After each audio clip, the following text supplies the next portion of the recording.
오늘 이 자리에 오신 우리 성도님들을 환영하고 사랑합니다. 하나님의 영광을 위해 산다는 것은 우리 그리스도인들에게 어쩌면 너무나 당연한 일이고 너무나 자연스러운 일일 것입니다.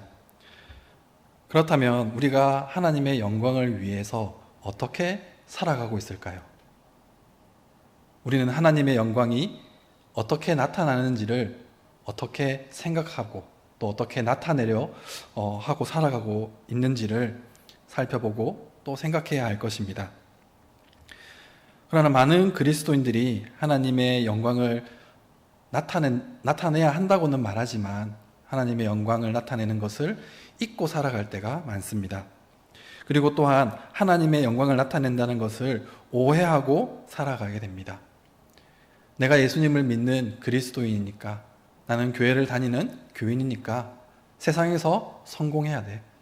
시험에서 합격하고 사업이 성공하고 승진하고 부자가 되는 이러한 기준을 가지고 하나님의 영광을 나타낸다라고, 하나님께 영광을 돌린다라고 오해하는 경우들이 많이 있습니다.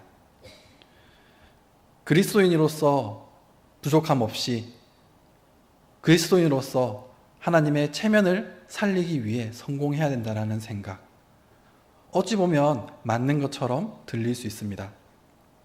그러나 우리가 하나님의 체면을 세워드리고 우리가 하나님의 체면을, 하나님을 떳떳하게 보이게 만들 수 있는 힘이 우리에게 있을까요? 우리에게는 그러한 힘도, 그러한 능력도, 그러한 자격도 없는 것입니다. 불가능한 일인 것이죠.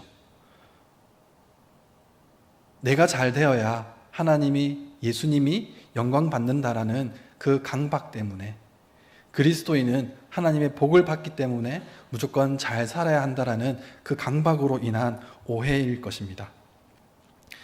하나님이 나를 사랑하신다는 증거를 내가 세상의 성공으로 나타내기 위한 마음입니다. 하나님께서 나를 사랑하시기 때문에 시험에 합격하고 진급하고 이런 걸 증거 삼아 하나님의 영광을 사람들에게 자랑하려고 하는 모습은 아닌지 생각되어집니다. 하나님께서 나를 사랑하신다는 것을 내가 증명할 필요가 없습니다. 하나님은 우리를 사랑하심을 이미 증명하셨고 하나님께서 나타내셨고 또 그 일들을 이루어 가시는 것입니다.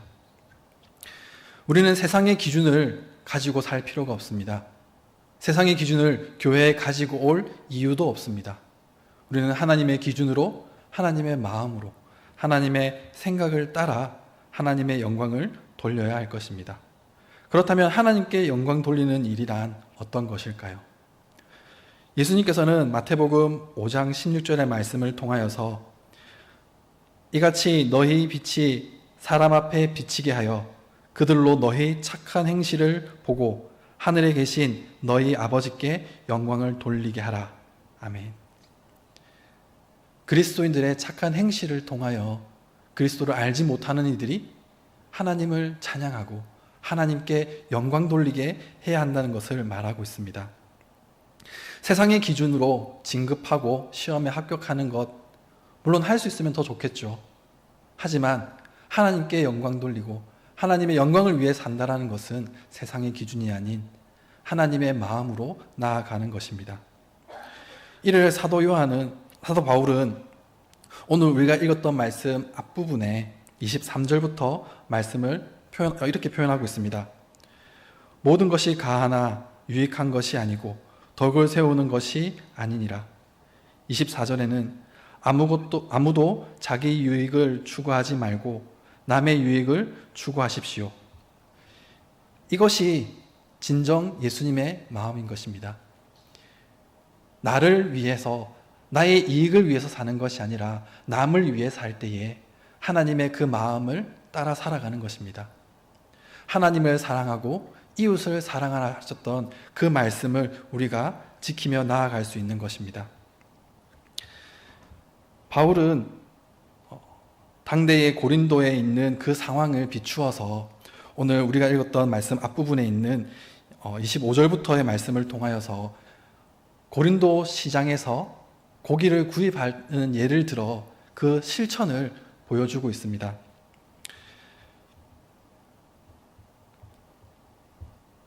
그 당시에는 많은 이들이 그 시장에서 고기를 구입할 때에 그 고기가 신전에서 제사에 사용되었던 고기인지 아니면 도축을 위해, 식용을 위해 도축된 고기인지를 따져 묻는 경우들이 있었을 것입니다.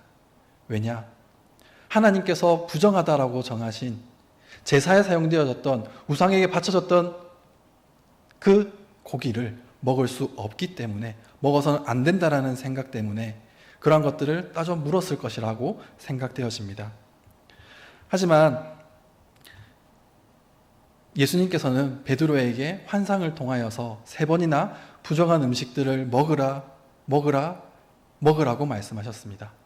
내가 깨끗하다고 한 것을 왜 네가 더럽다, 부정하다 하느냐라고 말씀하시며 먹으라고 내가 깨끗하게 하였다라고 말씀을 하십니다. 그리고 고넬료에게 보내어 이방인에게까지 복음이 전파되는 그 사역을 이루어 나가셨습니다.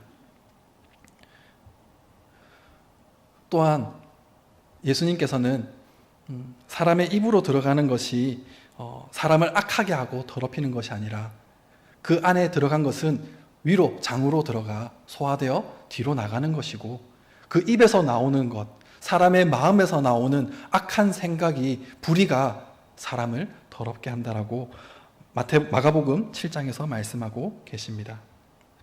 우리는 이 본질을 바르게 이해하고 깨달아야 할 것입니다.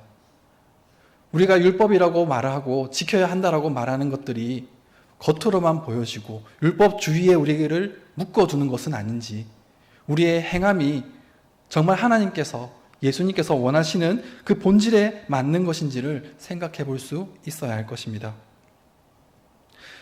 본질은 영혼을 구원하는 것입니다. 예수님이 이 땅 가운데 오시어 십자가에 달려 죽으심으로 우리의 죄를 사하시고 우리를 구원하셨습니다. 본질은 이것입니다. 우리가 구원받았다라는 그 복음이 전해지고 수많은 사람들이 구원받는 것입니다. 우리는 하나님을 사랑하고 이웃을 사랑하라 하셨던 그 본질에 집중해야지, 이것은 먹어도 된다 안 된다, 이것을 먹으면 부정하다 정하다, 그러한 것을 논하고 있는 것은 아무런 의미가 없다라는 것입니다. 그렇기에 예수 그리스도를 믿음으로 나아간 자들은 그러한 율법에 매일 필요 없이 자유함으로 나아갈 수 있는 것입니다. 우리에게 자유함을 주셨기에 우리는 그 자유함으로 담대히 나아갈 수 있는 것입니다. 그러나 고린도시에 있는 그리스도인들에게는 이러한 모습이 충돌을 일으키는 경우들이 있었을 것입니다.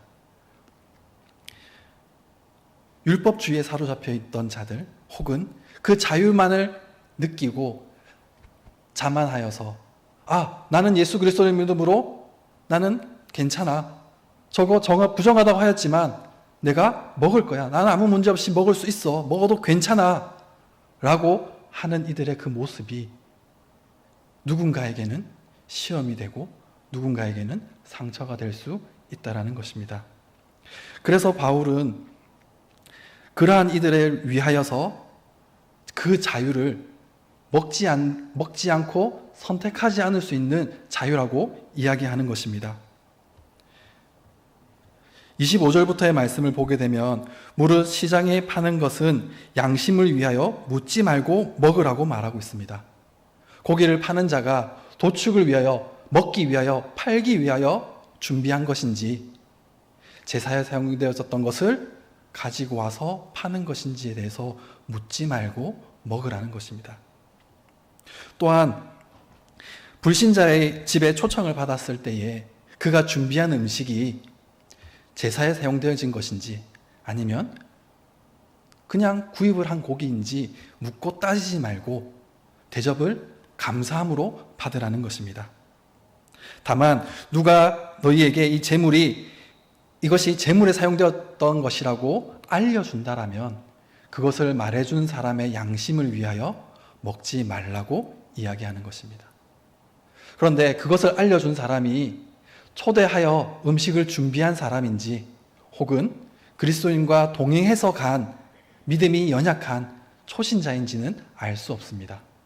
그러나 신앙인이든 아니든 그의 믿음을 위하여, 그의 양심을 위하여 먹지 않을 것을 말하고 있습니다.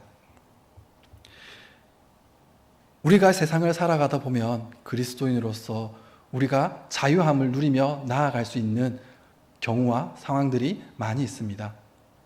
우리의 죄사함은 예수 그리스도를 통해 죄사함 받았기에 우리는 자유롭게 살 수 있습니다. 그러나 그리스도인으로서 우리는 우리를 바라보고 있는, 또 우리를 통하여 예수 그리스도를 바라보고 있는 하나님을 만나게 될 그 한 영혼 한 영혼을 위하여 우리의 자유를 선택해야 하는 것입니다. 먹을 수 있으나 먹지 않을 수 있는 자유, 행할 수 있으나 행하지 않을 수 있는 그 선택을 하는 자유가 우리에게 있는 것입니다. 그리하여 오늘 말씀 31절에 그런즉 너희가 먹든지 마시든지 무엇을 하든지 다 하나님의 영광을 위하여 하라. 하나님의 영광을 위하여 우리가 행해야 하는 것입니다. 그리스도인들을 통하여 하나님을 만나고 하나님께 영광 돌리며 예수 그리스도를 믿고 나아오는 그 한 영혼 한 영혼을 바라볼 때에 하나님께서, 예수님께서 얼마나 기뻐하시겠습니까? 반대로 그리스도인의 모습을 보고 실망하고 낙담하고 그 양심의 어려움이 생기는 연약한 신앙인이 있다면 그 모습을 보시는 하나님과 예수님의 마음은 어떠하시겠습니까? 나의 유익, 나의 이익을 추구하기보다는 조금은 내가 힘들고 조금은 불편하고 조금은 손해를 보더라도 하나님의 영광을 위하여 나아가야 할 것입니다.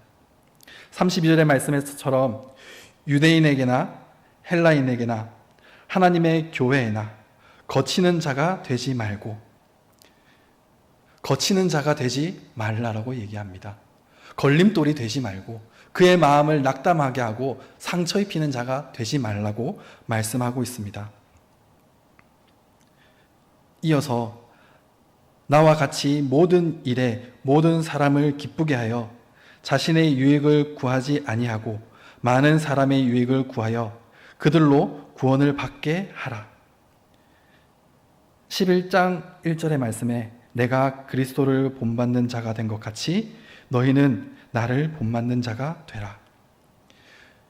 우리를 통하여, 그리스도인들을 통하여 많은 이들이 하나님께로 돌아오는 구원의 역사가 있게 하여야 한다는 것입니다. 또한 바울은 나를 본받으라고 이야기하고 있습니다.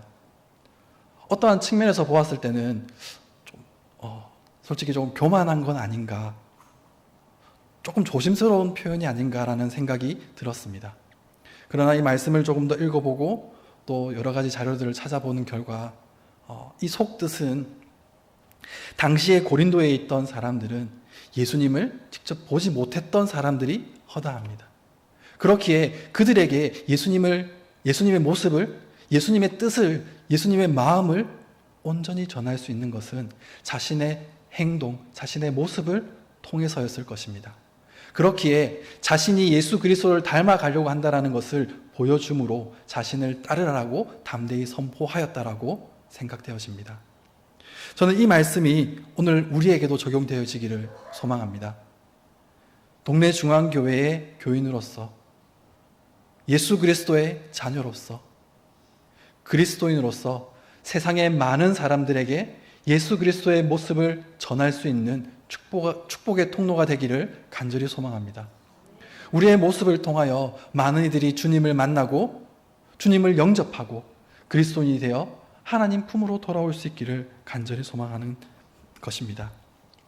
우리의 삶을 통하여 하나님의 영광을 드러내는 것, 나만 잘하면, 나만 하나님의 말씀을 잘 지키면 되는 것이 아니라 그 관계 속에서, 성도와의 관계 속에서, 이웃과의 관계 속에서 우리의 모습이 하나님의 영광을 나타내야 하는 것입니다. 우리의 삶이 온전히 하나님 보시기에 기쁨이 되며 하나님이 참 잘하였다 칭찬받을 수 있는, 하나님께 칭찬받을 수 있는 예수 그리스도의 제자, 예수 그리스도의 용사, 하나님의 자녀가 될 수 있기를 간절히 소망합니다.